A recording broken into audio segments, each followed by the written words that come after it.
Hello दोस्तों, welcome to ICM channel. आज हम सब डिस्कस करने वाले तीन स्टॉक के बारे में। पहला यहाँ पे आपको होने वाला है टाटा मोटर्स, दूसरा आपका होगा आईआरएफसी, थर्ड आपका यहाँ पे होगा रेलटेल। तो आप इस वीडियो को जरूर से अंत तक देखो, लेकिन उससे पहले आप इस चैनल को सब्सक्राइब और इस वीडियो को लाइक करना यदि आपको ये वीडियो पसंद आए। तो चलो फिर डिस्कस करते हैं पहले टाटा मोटर्स के बारे में। अब देखो, आज यहाँ पे एक फ्लैट क्लोजिंग ही देखने को मिल रहा है और शायद आप लोग जानते हो कि कल के दिन इसका यहाँ पे Q4 का नंबर आने वाला है, तो हम लोग यहाँ पे कल के दिन फोकस भी करेंगे इस स्टॉक में। लेकिन उससे पहले यहाँ पे आपको बहुत से लोग जो यहाँ पे जानना चाह रहे हैं कि क्या हम लोग यहाँ पे स्टॉक को बाई कर लें। देखो, यहाँ पे एक चीज़ आपको जो समझना है, जो लेवल था ना, वो लेवल अब इस स्टॉक में देखने को मिल चुका है। यानी जो मैंने शुरू से कहा था 420 से कि आप इस स्टॉक को बाई कर सकते हैं, क्योंकि जब तक इसका लेवल 380 के ऊपर रहेगा तब तक स्टॉक का यहाँ पे चांस बन सकता है टेक्निकल लेवल से कि एक बार जरूर आपको टच करके दिखाए 510 का या फिर 500 का लेवल।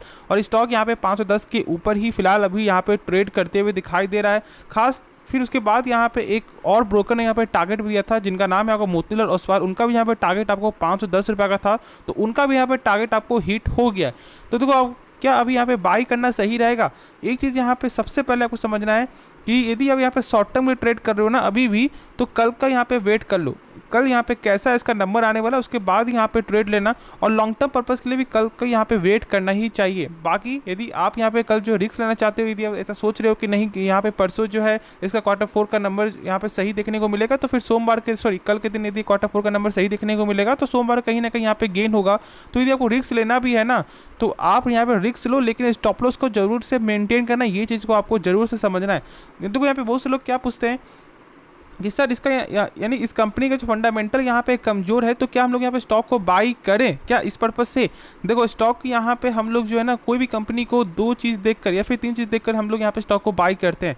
पहला यहाँ पे क्या है कि आपका फंडामेंटल, दूसरा यहाँ पे आपको टेक्निकल लेवल, और थर्ड यहाँ पे आपका कि क्या लॉन्ग टर्म में क्या कंपनी का बिजनेस यहाँ पे ग्रो करेगा या फिर नहीं। तो देखो, इस कंपनी का जो फंडामेंटल आपको सही देखने को नहीं मिलता, ये आप लोग यहाँ पे जानते हो, ठीक है, क्योंकि ज़्यादातर कंपनी यहाँ पे आपको जो लॉस दिखाती है, लेकिन शायद एक दो क्वार्टर से यहाँ पे आपको कंपनी का जो प्रॉफिट यहाँ पे देखने को मिला है। तो यदि इस बार का यहाँ पे Q4 का नंबर सही देखने को मिल जाए तो फिर यहाँ पे कहीं ना कहीं हेल्प मिलते हुए दिखाई देगा, क्योंकि Q3 का नंबर सही आते हुए दिखाई दिया था। तो ये चीज़ का भी आपको जरूर से यहाँ पे ध्यान देना है। बाकी देखो, इस कंपनी का मेन जो है लोग यहाँ पे बाई करते हैं ना, वो है आपका बिजनेस परस्पेक्टिव के हिसाब से, क्योंकि देखो लोग ऐसा समझ रहे हैं कि यहाँ पे ईवी के मामले में जो है गेन करते हुए दिखाई दे सकता है फॉर द फ्यूचर, लेकिन करेंट को देखकर अभी फिलहाल जो स्टॉक को लोग बाई नहीं कर रहे हैं। ये चीज़ को भी आपको समझना है। तो एक बार सही से इसके बारे में समझो, जानो, उसके बाद ही कोई डिसीजन लेना। यदि आप यहाँ पे कुछ कंपनी का देखोगे फंडामेंटल जिससे समझ में आए कि क्या करना सही रहेगा, तो एक बार देख लो। जैसे कि पहले यहाँ पे देखो आप डेट टू इक्विटी, जहाँ पे आप जानते हो कि ये जो आंकड़ा आपका 1% से कम होना चाहिए, और यहाँ पे आपको 5.5% का, तो यानी कि ऐसे आपको मालूम यहाँ पे चल रहा है कि कर्ज कितना ज़्यादा है। अब ठीक है, चलो मान लो कि यहाँ पे किसी कंपनी का कर्ज ज़्यादा है, लेकिन क्या उस कंपनी का यहाँ पे इंटरेस्ट कवरेज जो रेशियो है क्या वो यहाँ पे सही है? तो यहाँ पे 0.68 टाइम है। यानी यदि कंपनी यहाँ पे 100 रुपये भी कर्ज ले रही है ना, तो इनका यहाँ पे सेल आपका हो रहा है 68 रुपया। तो फिर आप कैसे यहाँ पे ये कंपनी कैसे अपने कर्ज चुकाएगी, क्योंकि सेल्स ही उतना ज़्यादा नहीं हो रहा है। तो इस चीज़ का भी आपको जरूर से ध्यान देना है। फिर यहाँ पे चेक करो कंपनी का जो ROC है, यानी कि रिटर्न ऑन कैपिटल एम्प्लॉयड, वो यहाँ पे मात्र 1% का ही देखने को मिल रहा है। यानी कि कंपनी यदि अपने ऊपर 100 रुपये लगा रहा है एक साल में, तो वही पैसा एक साल बाद बन जाता है कंपनी का 101 रुपया 40 पैसा। तो ये कोई एक अच्छा नंबर है नहीं। तो इस चीज़ को भी आपको समझना है। कम से किसी भी कंपनी का जो ROC हो या फिर आपका ROE, दोनों यहाँ पे 12% के ऊपर होना चाहिए। और दोनों यहाँ पे देख लो, एक तो यहाँ पे प्लस में भी है और एक तो यहाँ पे साफ तौर से ही आपको निगेटिव में देखने को मिल रहा है। तो ये सब बस पैरामीटर आपको देख कर ही समझ में आ गया कि इसका कैसा फंडामेंटल है। तो बस मेरा वही यहाँ पे बताने का मतलब था कि आपका व्यू कैसा है, उस हिसाब से स्टॉक को बाई या फिर सेल करो। हाँ, बाकी लॉन्ग टर्म में यदि इसका ईवी का यहाँ पे एक सही से काम चल जाता है, जो यहाँ पे हम लोग जो देख रहे हैं, तो कहीं ना कहीं यहाँ पे इस स्टॉक का प्राइस आपको 1000 भी टच करते हुए दिखाई दे जाए फॉर द फ्यूचर।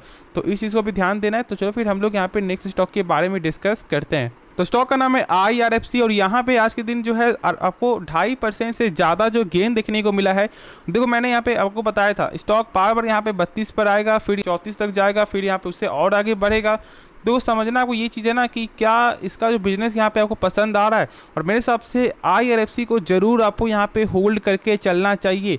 ऐसा नहीं है कि यहाँ पे ये कंपनी आगे जाके यहाँ पे ग्रोथ नहीं करेगा। यहाँ पे जान रहे हो कि जैसे कि मान लो यहाँ पे सरकार ने जो 10,000 करोड़ का जो भी यहाँ पे पास किया है बजट, तो सारा यहाँ पे फाइनेंस कौन करेगा? यहाँ पे IRFC करेगा। यदि आपको जो RBI ने कुछ भी नीड है तो यहाँ पे IRFC के द्वारा ही पैसा लेगी ना। और अब जानते हो एक चीज़ और कि यहाँ पे IRFC एक पहली कंपनी है जिसका NPA यहाँ पे 0 देखने को मिलता है, यानी कि एक ऐसा कंपनी जिसका कोई भी बैड लोन नहीं है, क्योंकि यहाँ पे डायरेक्ट ही ये सरकार के रिस्क में आता है। कुछ भी होगा तो यहाँ पे सरकार में ही आपको जिम्मा आ जाता है, तो इसके कारण भी यहाँ पे कंपनी का जो NPA यहाँ पे 0 है। अब इस चीज़ को भी आपको यहाँ पे समझना था, और मैंने सारा कुछ इस कंपनी के बारे में बहुत सा वीडियो आपको बताया हुआ है, तो ये भी आपको ध्यान देना है। बाकी देखो मार्केट कैप इस कंपनी का तो यहाँ पे 44,000 करोड़ प्लस का मार्केट कैप भी देखने को मिलता है। साथ साथ इसका पी चेक करोगे तो यहाँ पे 6.5 का ही पी है। हाँ, लेकिन कंपनी यहाँ पे 5% का जो है पे भी करती है डिविडेंड। और यहाँ पे चेक करोगे तो अपने हाई से ऑलमोस्ट आपको यहाँ पे 4 पॉइंट तक यहाँ पे कमी भी देखने को मिल रहा है।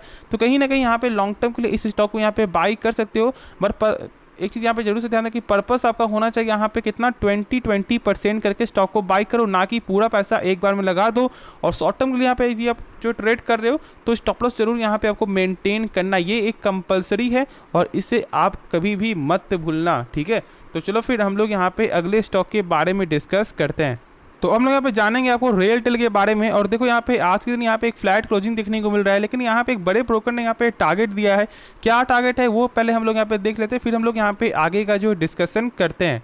तो आप यहाँ पे देख रहे हो कि 160 रुपये का जो है टारगेट आपको देखने को मिल रहा है यहाँ पे प्रभुदास लीलाधर से, और ये एक बाई रेटिंग है, ठीक है। और इसके हिसाब से क्या आपको बाई करना चाहिए? देखो कभी भी मैंने आपको बताया हुआ है ना, आपको हर समय मैंने बताया हुआ है कि कभी भी किसी टारगेट को देखकर स्टॉक को बाई सेल मत करो। कोई भी टारगेट यहाँ पे पूरा फिक्स नहीं होता। ऐसा नहीं कि ये कंपनी जरूर ही आपको ये टारगेट आपको दिखा दे, या फिर आपको ये कंपनी जो यहाँ पे कैपेसिटी नहीं रखता, ऐसा बिल्कुल नहीं है। लेकिन समझना आपको ये है कि कोई नहीं जानता है कि कब स्टॉक ऊपर जाएगा, कब यहाँ पे डाउन जाएगा। तो खुद से एक बार इसके बारे में आप जो रिसर्च करो, यहाँ पे समझो, उसके बाद ही कोई डिसीजन लेना। अब देखो जब इस कंपनी का यहाँ पे आपको बिजनेस का बात आता है तो आप जानते हो कि इनका काम क्या है यहाँ पे आपका इंटरनेट का। तो आपको ये चीज़ें समझना है कि क्या ये जो बिजनेस यहाँ पे लॉन्ग टर्म में ग्रो करते हुए दिखाई देगा। यदि आपको ऐसा लग रहा है तो आप यहाँ पे इन्वेस्ट कर सकते हो, वरना यहाँ पे आप अवॉइड करके भी चलना। लेकिन खास तौर से आप फोकस करना किसमें? IRFC और आपका RVNL में। ये दो स्टॉक भी यहाँ पे बेहतरीन है। बाकी आपका जो रेलटेल भी एक गजब का यहाँ पे स्टॉक है, कोई भी दिक्कत वाली बात नहीं है। कंपनी का सारा कुछ यदि चेक करोगे तो यहाँ पे सही देखने को मिलता है, यहाँ पे प्रॉफिट भी है, सारा कुछ यहाँ पे कंपनी का सही है। तो इस चीज़ को भी आपको समझना है। बस यहाँ पे आपको बिजनेस के मामले में ये जो जरूर से ध्यान दे देना है कि क्या ये बिजनेस यहाँ पे लॉन्ग टर्म में ग्रो करेगा या फिर नहीं करेगा। बस आपका वही एक जो क्वेश्चन है, और खुद से इसका जब यहाँ पे आप जो है जवाब ढूंढ लो। यदि आप यहाँ जवाब ढूंढ लेते हो तो खुद ही आप लोगों को समझ में आ जाएगा। तो होप ये वीडियो पसंद आएगा। बाकी इस वीडियो में यदि आपको कुछ भी सीखने को मिला, जरूर से इस चैनल को आप सब्सक्राइब कर सकते हो और इस वीडियो को लाइक करना यदि आपको ये वीडियो पसंद आए। तो मिलते हैं नेक्स्ट वीडियो में, तो तब तक के लिए धन्यवाद।